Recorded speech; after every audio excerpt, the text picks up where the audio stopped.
Well, good evening. It's after work and the water's shut off and it's time to blow out the sprinklers. So I'll show you what I do, and then you can see if I'm crazy or not.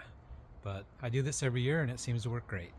Well, the first thing I do is I'm going to shut off the water where it comes in. And stick my hand down in there with all the spiders. Okay, so this is where the water comes in. Let's turn that off. And then I'm going to essentially seal off my sprinklers because I'm going to pressurize them. Now ideally, somebody's probably thinking I'm an idiot right now, and I should just hook up my air compressor right to here and then pressurize the whole system like that, but I don't have a long enough cord, so I'm gonna do it a little bit differently. Okay, that shut off. Now no water can get in and no water can get out. So here's what I'm gonna do next.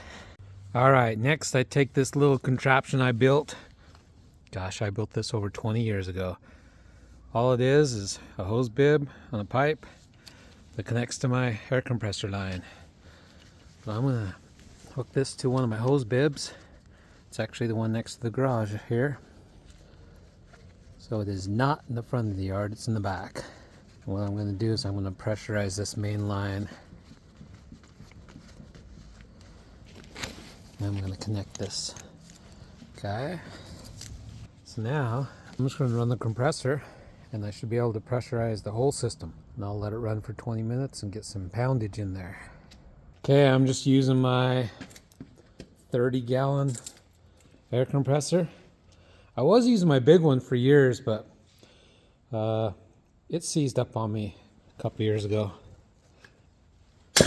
So I'm going to let that thing run for 20 minutes, pressurize this whole system, then we'll go from there. If you listen closely, you'll hear it go in. Okay, first thing I do is I go to each one of my hose bibs. Once I have some pressure built up,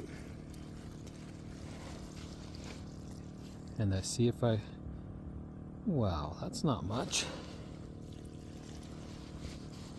With my big compressor, 220 volt, 60 gallon, it would spit water out of here like a mad dog. But it's been draining for a while. It's been draining for like a week, so there may not be a ton left in there. Then what I like to do is just run through each one of the sprinklers, and I'll run through each station. I'll watch outside. I'll watch them pop up and spray the water out, and then once they start spitting air, I know that they're done, and I'll move on to the next one. Then what I do after all the sprinklers are blown out, I take this off. I've had this explode on me once.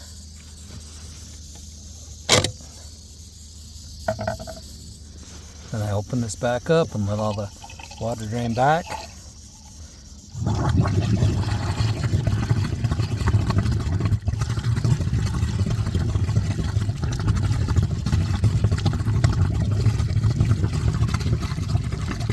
See, there's not much left, just kind of bubbling in there.